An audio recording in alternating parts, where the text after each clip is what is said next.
Alors, bonjour à tous, nous revoilà. Disons qu'après la présentation de Christine, c'était un niveau très élevé, très intéressant au niveau sociologique. Nous, on va faire une approche qui sera dans ce même intérêt, mais un peu plus généraliste peut-être. Voilà. Alors moi aussi, j'ai eu l'occasion de faire un travail de recherche dans le cadre d'un master, et forcément la question est venue de la relation soignant-soigné, mais surtout plutôt de comment vit la personne avec une maladie chronique rénale et un traitement de suppléance. Et la question qui est venue, c'est forcément la singularité de cette personne dans un parcours de chronicité. Et la question qui suivait aussi était, est-ce qu'on entend toujours les personnes? Est-ce qu'on les écoute? Alors peut-être que cela venait du fait que moi, dans mon expérience professionnelle en tant qu'infirmière, j'étais plutôt en situation aiguë et pas forcément des patients chroniques dans le sens où j'étais en orthopédie. Alors c'était des choses assez réglées, assez peut-être rassurantes à ce moment-là, sûrement d'ailleurs, où il y avait peu de décès, pas cette même réflexion qu'on retrouve maintenant, que je retrouve actuellement en tant que cadre en dialyse. Et c'était tous ces éléments-là qui nous ont fait réfléchir à ce temps, justement, que vous venez de dire, qu'il faut prendre du temps pour penser ces pratiques. Et justement, la formation et la FIDITN et les sessions nationales nous permettent un peu cette parenthèse, se dire, voilà où j'en suis. Et j'ai bien compris l'analyse sociologique, les rencontres qu'il peut y avoir patients et soignants. Forcément, donc, le temps est apparu comme une donnée très importante. Et donc, on va faire une petite présentation théorique et après, il y aura une présentation pratique par Patrice. C'est pas facile à dire, pratique par Patrice, mais bon. Et puisque c'est le côté pratique, puisqu'on a pu interroger les patients et on a pu aussi également, les soignants ont accepté de participer à une enquête. Alors, on va passer rapidement. Alors, j'ai essayé de faire rapidement puisque c'est question de temporalité et je sais que j'en ai rajouté beaucoup, mais on va essayer d'avancer. Alors, relation, qui dit relation, on peut citer un livre qui est assez connu, qui est de Pascal Prayès. Bon, tous les étudiants en soins infirmiers ont dû passer par cette lecture-là. Le titre, c'est Distance professionnelle et qualité du soin. Et c'est vrai que souvent, quand on est en formation initiale, c'est quelque chose qui est difficile. Quelle est la distance que je vais avoir? Quelle va être ma posture? Il faut vous protéger et c'est tout ce concept qui est compliqué. Et lui, il fait appel à la relation et puis il dit, il prend l'étymologie et relation veut dire témoignage, narration. Et forcément, c'est ce témoignage, cette histoire de vie du patient qui va se croiser avec l'histoire de l'expérience professionnelle du soignant. Je citerai aussi pour la relation Marie-Claude Valéjo, c'est une cadre de santé du CHU de Toulouse qui a écrit un livre fort intéressant qui s'appelle « Une approche philosophique du soin, l'éthique au cœur des petites choses ». C'est quelqu'un qui travaille en réanimation et qui peut-être ce livre vous intéressera parce qu'il y a beaucoup d'humanité, beaucoup d'humilité et puis on retrouve des choses parallèles par rapport à la dialyse. Et elle a dit que la relation, c'est une promesse. Ce n'est pas celle de la guérison, mais celle d'une présence et d'une attention. Et c'est bien ce mot d'attention qu'on a parlé et ce matin, j'ai bien entendu plusieurs fois, cette attention, être présent à l'autre. Si on parle de relation, on peut parler, on pourrait tout, mais on n'aura pas assez de temps. Et ça, vous pouvez le voir peut-être si vous avez la chance d'aller à la formation en éthique qui a été proposée cette année par la FIDITN et qui sera renouvelée l'année prochaine. Cette notion de relation qui a évolué, je pense à la relation médecin-patient, avec un côté qui était avant asymétrique, paternaliste, qui a évolué vers un modèle autonomiste. Et toute la question se pose quand même, enfin pour moi, la question réelle, c'est l'autonomie du patient, certes, mais mythe ou réalité. Et on a vu à cette formation que l'autonomie, oui, mais c'est une autonomie reliée, puisqu'en fait, le patient quand même choisit avec le professionnel de santé. La relation d'aide, juste un petit mot, on a cité plusieurs fois ce matin Carl Rogers, qui est un humaniste, et je crois que lui, il a une approche qui peut vous intéresser dans le sens où la personne a des ressources, elle a des choses en elle pour pouvoir réagir, mais la posture du soignant fera aussi beaucoup, et c'est ce qui a été décrit précédemment. Juste un petit mot sur le prendre soin, je citerai M. Sicard, qui dit dans une lettre à l'espace éthique « Prendre soin, c'est percevoir pour celui qui souffre qu'il est quelqu'un pour celui qui le soigne ». Ce qui veut dire vraiment reconnaître l'autre en tant que personne et pas objet de soin. C'est l'attention qu'on lui portera. Et ça, je pense que des fois, ça semble être des banalités, mais justement, quand on repose un petit peu et qu'on réfléchit à nos pratiques, ça peut avoir du sens aussi. Vulnérabilité, grand sujet, il faudrait une journée complète, je ne l'ai pas, mais c'est un sujet très intéressant puisqu'en fait il va y avoir deux vulnérabilités qui vont se croiser, la vulnérabilité du patient et la vulnérabilité du soignant. Alors souvent on nous dit non, pas de vulnérabilité, il faut gérer ses émotions. C'est pas si simple. On peut être Au congrès de Brest, qui était un colloque qui s'appelait « Prendre soin de l'humain vulnérable, regard croisé sur les vulnérabilités », un docteur Weber de Strasbourg, a présenté un sujet sur les soignants et la vulnérabilité. Et il a dit très clairement ce côté qu'il faut penser calamité aux chances. Je vous laisse réfléchir à ça, mais je pense que si on se positionne, qu'on travaille sur ses émotions, qu'on se connaît, comme ça a été dit, mais ça devient une chance. C'est-à-dire, c'est se laisser toucher et être réflexif. En vulnérabilité, on parle souvent de Lévinas. Alors, Lévinas, on parle de ce visage de l'autre qui m'oblige. C'est l'idée que l'autre est radicalement autre, il est différent, il va nous toucher et il nous renvoie aussi à une certaine vulnérabilité. Dans le livre que je vous citais de Marie-Claude Valéjo, elle est partie de la vulnérabilité des soignants et notamment des aides-soignants qui s'étaient trouvés en difficulté face à des situations de soins uniques et singulières. Et elle se disait, mais comment je vais faire pour soigner? Parce que là, je suis touchée, je suis vulnérable. Et en fait, elle est partie de là, elle a eu tout un questionnement très intéressant. Et elle aborde dans ce cadre-là la notion du possible. La notion du possible, c'est une notion que j'aime beaucoup, c'est une ouverture. C'est-à-dire qu'il va pouvoir se passer quelque chose dans la relation de soins. Rien n'est figé, rien n'est écrit. C'est une ouverture et c'est vraiment très important. La confiance, forcément, la confiance dans la relation de soins va se faire dans le temps. C'est une posture, c'est une attitude, c'est une attention à l'autre. Fameuse juste distance, juste présence. Vous voyez qu'il y a toujours le mot juste. Donc, pas facile. Ça a été bien décrit. Comment se positionner? Alors, je pense que Pascal Prayès en parlait. Il dit que pour lui, la distance sera juste si c'est une distance adaptée, réfléchie, professionnelle. Mais c'est vraiment, je pense que s'il y a une réflexion pour la personne et que c'est personnalisé, on va arriver à trouver la distance adaptée. J'aime bien la notion qui est citée par Emmanuel Hirsch, que je cite souvent, mais lui, il parle plutôt justement de juste présence. Et c'est peut-être un petit peu ce qui nous a été dit aussi précédemment, distance, proximité, voilà. Donc lui, il parle de juste présence et il dit « Je préfère la notion de bonne ou juste présence, une attitude faite de sollicitude, réceptivité, d'écoute active de l'autre. C'est le reconnaître dans son appel. » Et il me semble que c'est quelque chose de central. Juste soin, toujours pareil. Qu'est-ce que c'est, juste soin? C'est un soin juste.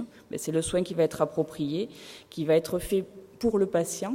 Dans cette fameuse formation en éthique qu'on nous a citée, Madame Tostiven, Dr Tostiven, disait faire leur bien aux patients. C'était pas le nôtre, c'est faire leur bien, c'est-à-dire qu'on a quelque chose qui est réfléchi et posé. Et Marie-Claude Valéjo dit que le soin doit être juste au sens de justice, justesse, finesse. Elle dit il sera fait avec tact. Le soin sera avec tact, qui tombe au bon endroit au bon moment. Le soin est juste s'il est intègre, loyal et rigoureux. Petit mot sur la maladie chronique, vous en avez parlé. Donc, rapidement, forcément, perte de certaines possibilités. C'est faire des deuils. C'est bien décrit, on l'a vu dans plusieurs articles de la FIDTN par Madame Cupa et son équipe.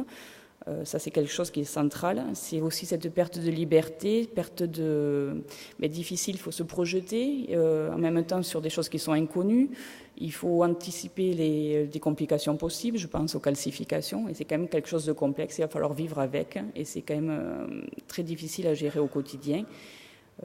Je pense justement à cette formation, il y avait M. Constantidines qui était un philosophe qui faisait référence à Adam et Ève, et alors il l'expliquait, j'espère que je vais le redire pareil, mais le fait que quand ils ont croqué la pomme, ils ont perdu l'innocence en fait, ils sont devenus mortels, et c'est ça aussi la maladie chronique, c'est perdre l'insouciance, l'innocence, il va falloir penser différemment, et c'est quelque chose de difficile au quotidien. Quelques références encore, maladie chronique, Claire Marin. Dans les traités de biotique, elle parle de ce qui nous a été dit précédemment, cette notion d'endurance, vivre avec et intégrer tout ça au quotidien.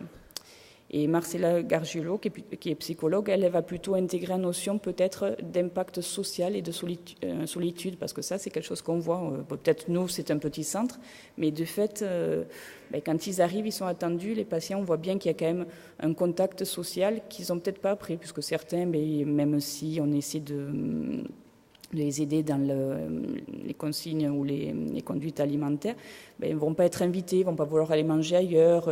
Et c'est vrai qu'il y a vraiment des fois une solitude. Maladie chronique, peut-être si vous êtes intéressé, c'est Philippe Barrier qui a écrit 2 livres sur la maladie chronique, La force et la blessure, avec des notions d'autonormativité, c'est-à-dire ses propres normes. Il y a les normes biologiques, mais il y a les normes de la personne. Et il peut être intéressant dans le sens où c'est un monsieur qui, donc, à 17 ans, on lui a découvert un diabète insulinodépendant. Donc 17 ans, fleur de l'âge, jeune, ado ou jeune homme, je ne sais pas, insouciant. Et là, tout a basculé. Bon, les choses se sont enchaînées. Donc il a fini avec une insuffisance rénale chronique. Il a été dialysé, il a été transplanté rein et pancréas. Donc du coup, ça peut être aussi un versant intéressant de quelqu'un qui a connu la maladie chronique et qui va utiliser des mots très forts de combat, de condamnation à perpétuité. Hier, le navigateur a bien parlé de mise en prison et c'est vraiment des choses difficiles. Ça peut être un livre intéressant. Si vous êtes intéressé sur la maladie chronique, vous pouvez aller sur la Fondation Roche, il y a pas mal de choses, notamment la charte de la maladie chronique et des retours de conférences. Et j'en arrive à la temporalité. Et bon, je vais passer rapidement, mais le temps, forcément, si on parle de maladie chronique et relations soignants-soignés, forcément, il faut aborder la temporalité.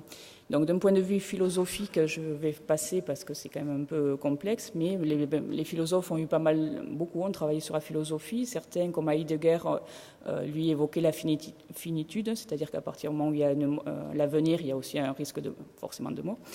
Un qui en parle très bien, c'est Bergson. Il parle de la durée et il conçoit le temps comme quelque chose qui va être en changement, une créativité, et c'est plus quelque chose d'interne. Ça peut se rapprocher, si on veut, de la notion du temps vécu, puisque le temps vécu, forcément, n'est pas pareil que le temps scientifique. Et avant d'arriver à la partie concrète abordée par les patients et par les soignants, il y a quand même beaucoup de temporalités qui vont se croiser. Il y a différents temps. Il y a le temps du soignant qui doit tout rentrer dans sa journée de 12 heures, qui doit gérer. Il va gérer aussi bien les situations aiguës que chroniques, les urgences. Ça peut être aussi le temps de dire au revoir à un patient. Ça peut être le temps aussi magique où on a un appel pour la transplantation et beaucoup de temps d'émotion. Pour le soigner, vous le savez bien, des rituels, des choses où on a fixé des rendez-vous, mais les rendez-vous ne sont pas forcément respectés, la notion de négociation, tourner l'écran pour voir combien de temps il manque, tout ça c'est important. Le temps du soin, alors bien sûr, branchement-débranchement, on est un peu limité dans les possibilités, mais dans d'autres soins qu'il n'y a pas dans la science, pourquoi pas l'adapter à la personne, et d'ailleurs c'est ce qu'il faudrait. Le temps de la réflexion, je pense, en parlant du temps, à Toulouse, on dit, au lieu de dire à un moment donné, on dit à un moment donné. Et c'est vrai que le temps de la réflexion, à un moment donné, il va falloir se décider, poser des choses. Et le temps de la réflexion, c'est important. On va le retrouver souvent avec on en a parlé, les fins de vie, les limitations de traitement. Et toutes ces choses-là sont quand même aussi peut-être des temps nouveaux qu'on ne connaissait pas. Enfin, moi, il me semble, il y a 8 ans, que ce n'était pas tout à fait pareil et qu'on se retrouve face à d'autres enjeux éthiques, avec des patients qui ont des polypathologies. C'est un petit peu nouveau quand même. Je trouve vraiment une évolution et c'est toute la richesse et la chance de travailler dans ce lieu, je trouve. Temps opportun, juste un petit mot. Kéros, c'était un dieu qui passait avec une grande couette et quand il passait, il fallait l'attraper. Et c'était pour dire que c'est le moment opportun. Vous savez bien qu'il y a des moments où on va faire une information, elle passera mieux parce qu'on a saisi que c'était le moment adapté. Pareil pour plein de choses, même au niveau professionnel. Et là, je passe la parole à Patrice. Donc, le côté pratique de cette enquête consiste à faire quelques entretiens avec les patients.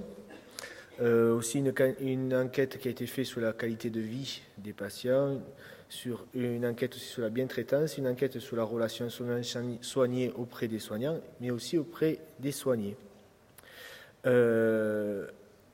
Donc cette étude de terrain a commencé lors des États généraux des reins qui a été initiée en 2012. Donc a débuté sur une enquête sur la qualité de vie en dialyse, fait pour les dialysés.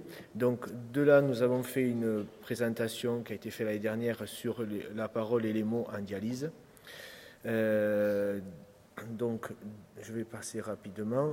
Donc de cette enquête, en fait, on a sorti l'attente des soignants, des soignés qui demandaient une écoute importante des soignants. Il y a aussi l'entourage familial qui a une grande place et que le temps d'écoute médicale méritait d'avoir un petit peu plus d'importance. Donc, au-delà de ça, on a fait une enquête un petit peu plus approfondie.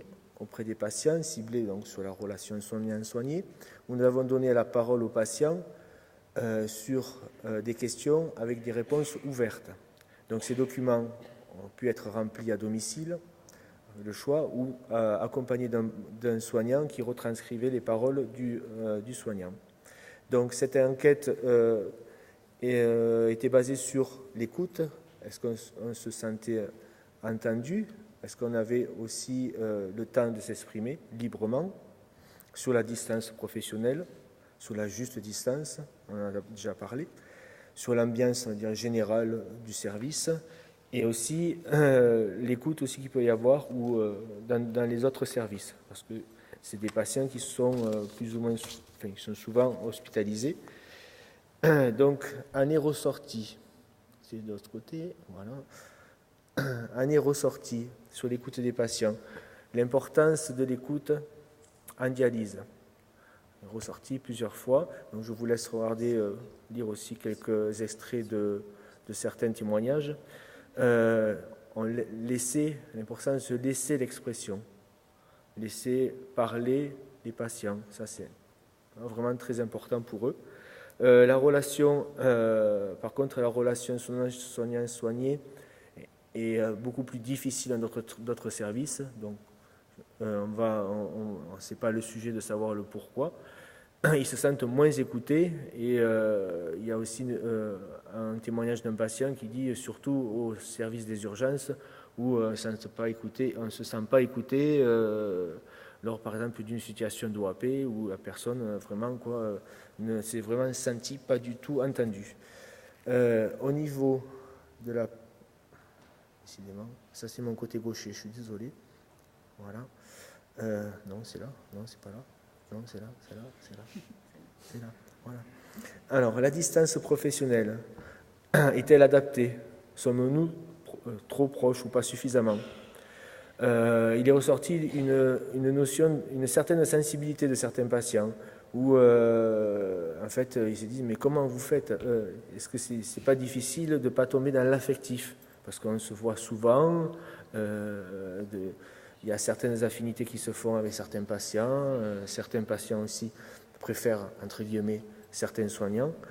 Mais globalement, ils se sentent satisfaits de la distance, ils la trouvent juste. L'ambiance semble être conviviale, mais on ne rentre pas dans le familial.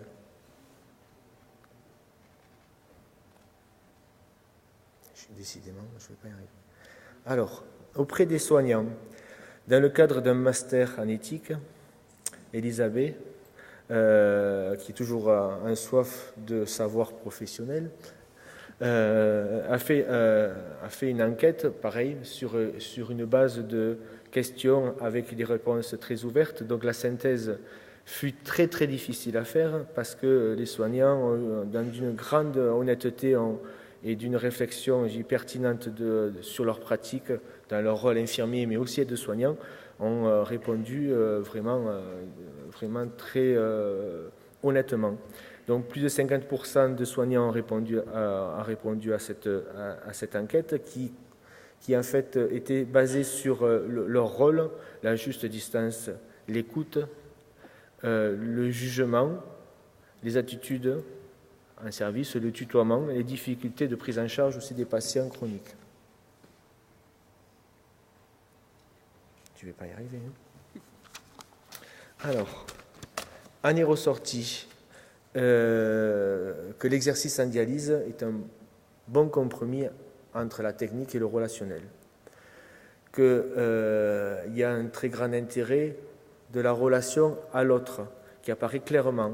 Alors l'autre peut être le patient, mais aussi également au niveau professionnel, une notion d'entraide, de soutien dans les moments difficiles, ou les moments difficiles au niveau relationnel qui peut être au niveau technique. Réflexion sur la juste distance. Alors la juste distance, c'est une notion théorique, c'est au cas par cas. Il est difficile de maintenir, parfois il est difficile de maintenir une juste distance. Des patients qui demandent beaucoup d'écoute et d'attention. une infirmière nouvelle dans le service a évoqué une notion de temps pour se faire accepter. On est très proche physiquement du patient, donc il ne faut pas l'envahir. Une juste présence, l'écoute. On revient aussi dans ce qui a été dit par un patient, qu'il ne faut pas tomber dans le familial. On peut rester dans le convivial, certes, mais s'arrêter là. Au niveau de l'écoute, ce temps est possible. On a encore le temps, nous, dans notre service, de s'installer, entre guillemets, et de discuter avec les patients. Cet aspect relationnel est ressorti comme le cœur de notre métier dans notre service. L'intérêt de laisser le patient s'exprimer, une sensation de travailler de façon satisfaisante, avoir le temps, est ressorti plusieurs fois. Mais aussi une notion de lutter contre la routine. Est ressorti que chaque soin est différent, chaque patient est différent, chaque séance est différente. Il peut y avoir, tout peut bien se passer et à un moment ou à un autre avoir une urgence qui se passe. Voilà. Donc il faut se méfier de nos propres habitudes. En tout ce qui concerne le tutoiement, par respect et professionnalisme, non, il est radicalement refusé. Même si parfois il est demandé par certains patients, c'est un peu difficile de l'accepter. Le vouvoiement rassure et, on va dire, est adapté à la juste distance. Voilà, en gros, ce qui a été dit. Alors ce travail-là, ce n'est qu'une partie, forcément, il y avait beaucoup d'analyses, mais là c'était plus pour reprendre certains thèmes sur lesquels ils ont travaillé. Et ensuite, bon, forcément, c'est quelque chose que j'aimerais après travailler de façon plus poussée, mais c'était plus poser les bases. Je pense que c'est quand même une formation à part entière si on travaillait sur un sujet, sur la relation soignant-soigné, en reprenant la gestion des conflits, la négociation, les droits que vous avez cités, c'est quelque chose de central. Alors bien sûr, l'idée c'est de réfléchir aux enjeux éthiques, de faire qu'est-ce qu'on peut faire au quotidien pour que les choses soient le mieux possible. Il n'y a pas de recette, c'est juste se poser et dire qu'est-ce qui serait le mieux dans cette situation-là, et réfléchir autour du concept d'autonomie. Moi j'aimerais bien travailler sur ça et sur la vulnérabilité. Donc ça permet toujours une prise de distance. Les professionnels, c'est pas un exercice facile puisque toutes les aides-soignantes elles ont fait et une grande partie des infirmières ont répondu. C'est quand même se remettre en question. C'est vraiment quelque chose de très important et c'était aussi un joli cadeau. Mais c'est aussi une forme de reconnaissance du travail qui est fait au quotidien et de se poser des questions, pas être dans les habitudes. C'était il y a 20 ans. Bon, c'est pas toujours facile quand on arrive quelque part, mais voilà. Vous dire que c'est une chance en tant que cadre de santé de travailler en hémodialyse, c'est certain. Voilà 8 ans que je travaille là-bas, beaucoup de projets très différents et c'est vraiment quelque chose, je ne sais pas si je peux le retrouver ailleurs, mais peut-être qu'il faudra quand même penser à voir les évolutions ou ce qui se passera. Donc, dire que vraiment c'est un grand merci à l'ensemble des soignants qui ont participé. Vraiment, il y a quelque chose de très particulier chez nous, mais comme chez vous, voilà. Mais quelque chose qui se passe où on évolue techniquement, au relationnel. C'est quelque chose de très intéressant. Et du coup, ça me fait penser, puisque j'ai encore 2 minutes, peut-être, à remercier les patients aussi. Donc, je pense à Patrick, qui part la semaine prochaine en Corse, et ça, c'est quelque chose, c'est une grande... quelque chose qu'il ne pensait pas possible, il est parti l'année dernière, il repart cette année. À André, qui a participé à cette enquête aussi. À Bernard, et à tous les autres, parce qu'au quotidien, c'est vraiment quelque chose de très, très, très particulier. Le temps, c'est à nous de le gérer. Alors, on entend parler souvent du temps. Le temps, c'est de l'argent. Le temps, on n'y arrive pas. Il nous semble à nous qu'on arrive encore à faire certaines choses. Après, pour essayer d'améliorer le quotidien, il peut y avoir des supervisions aussi pour travailler justement sur ces situations aiguës ou complexes qui nous ont... Ah oui, c'est V3. Merci.